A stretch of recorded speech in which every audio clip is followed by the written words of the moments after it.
রান্নাঘরে সকলকে স্বাগত। আজকে আমি একটি নতুন রেসিপি নিয়ে এসেছি, ফিশ ওরলে। এই সামনেই পুজো আছে, এই বিভিন্ন ভালো ভালো খাবার সবার বাড়িতেই হয়, তাই আমি আজকে এই ফিশ ওরলে বানাবার জন্য আমি আপনাদের সামনে চলে এসেছি।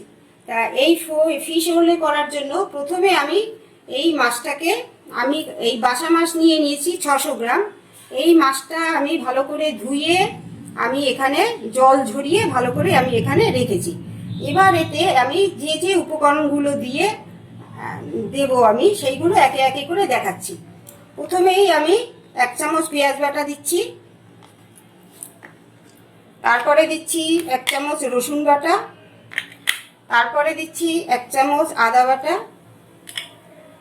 দিচ্ছি 1/2 চামচ ধনে পাতা বাটা, আর দিচ্ছি আধখানা লেবুর রস।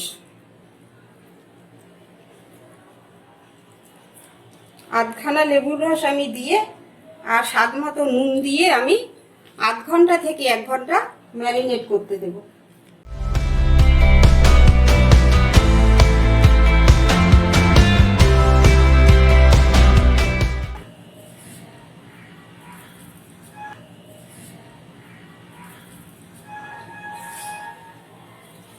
স্বাদ মতো নুন দিয়ে আমি এটা ভালো করে মেখে আমি এটাকে ম্যারিনেট।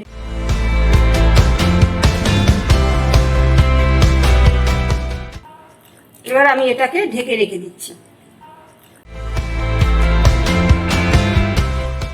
রান্নাঘরে চলে এসেছি, আমার এটা 1 ঘন্টা ম্যারিনেট হয়ে গেছে। এবার ম্যারিনেট করা মাছটাকে আমি প্রথমে একটা ব্যাটার করে নেব। এখানে আমি 250 গ্রাম ময়দা নিয়েছি। এবারে এতে দিয়ে দিচ্ছি আদা রসুন বাটা 1/2 চামচ, আর দিয়ে দিচ্ছি একটুখানি তেল, সাদা তেল 1 চামচ, দিয়ে দিচ্ছি ঘি 1 চামচ, 1 চামচ ঘি দিয়ে দিচ্ছি 1/2 চামচের একটু কম বেকিং পাউডার।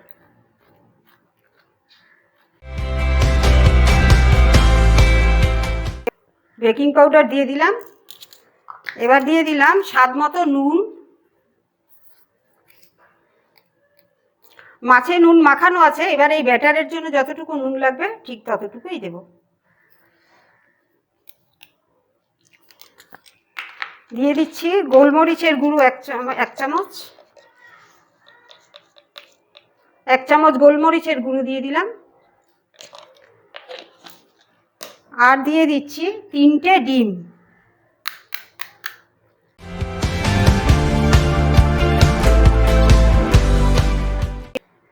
প্রথমে এইটা দিয়ে আমি এটা ভালো করে পেস্ট করে নিচ্ছি। যদি জল লাগে তাহলে আমি একটুখানি জল দেব।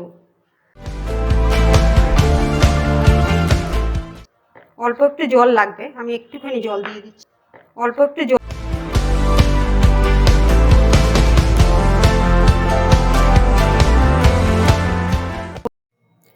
ব্যাটারটা তৈরি হয়ে গেছে, এই দেখুন এই রকমভাবে ব্যাটারটা করতে হবে। এরপরে আমি এই ভেতরে মাছ ডুবিয়ে ডুবিয়ে সাদা তেলে ভাজবো। তেল আমি গরম করতে দিয়েছি, এবারে আমি মাছটা ভাজা আপনাদের দেখাচ্ছি। এরপর ধরে দিয়ে দিচ্ছি 1 চামচ ঘি।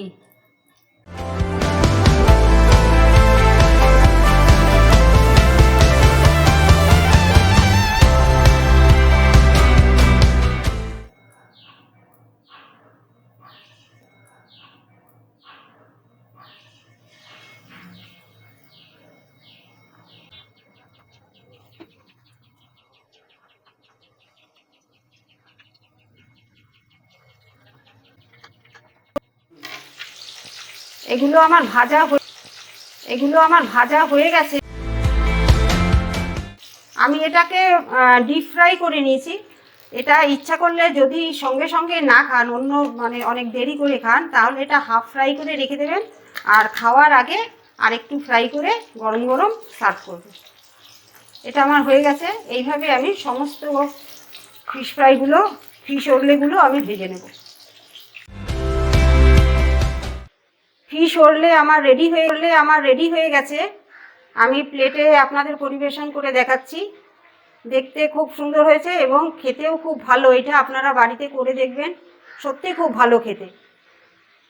আর আমার এই ভিডিওটি যদি আপনাদের পছন্দ হয় তাহলে লাইক, শেয়ার এবং সাবস্ক্রাইব করতে ভুলবেন না। আর পাশে থাকা বেল আইকনটি ক্লিক করে অল প্রেস করবেন।